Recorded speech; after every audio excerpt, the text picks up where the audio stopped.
hanggang gayon na ilambigin ang kanang katauhan.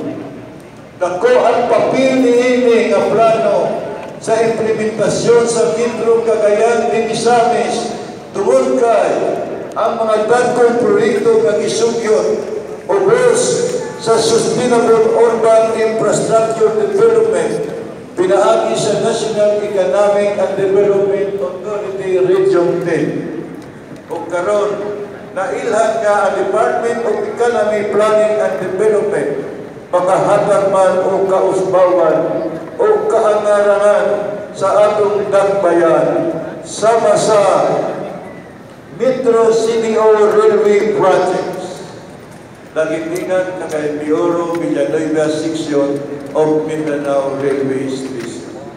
Hinaon, matabangan kita ni Congressman Rocos Rodriguez o Congressman Nancy Rodriguez. Number 2, Metro CDO Transit Oriented Development Housing Project. Number 3, Metro CDO Waste to Energy Project. Number 4, Metro CDO Cable Car System. Kalima, Water Supply Improvement Project. Iring tanan naa sa mga kamot ni Congressman Rocos Rodriguez o ni Congressman Nancy.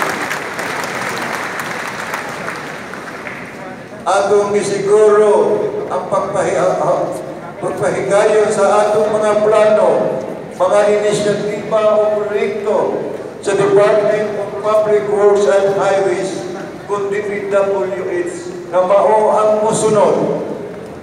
Una, repair o retrofitting sa Isalina Bridge nga karon gisugdan na. Pagtukod og tulay nga nagsumpay sa dalan gikan sa SSS-GSIS padulong dalan sa Capistrano sa may Makahambos Street o karon gisugdan na sa paningkawon ni Congressman Rocos Rodriguez.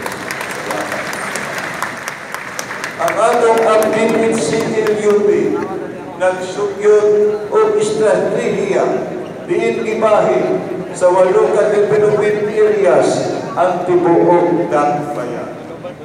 Ang matag area adunay mahinungdanong papel sa kalambuan sa dakbayan sa umaabot na panahon. Kini nga plano nagsulod sa balansi nga paglambo pinaagi sa pagpahimulos sa lokal na mga kapasidad, pagtulag sa mga kakulangon sa kalambuan o pagtukod o mga sinto sa oportunidad sa tibuok dakbayan. Mao kini ang atong ilantaw nga mga kausaban sa dakbayan pinaagi sa 8 ka development zones. Una, Uptown Development Area.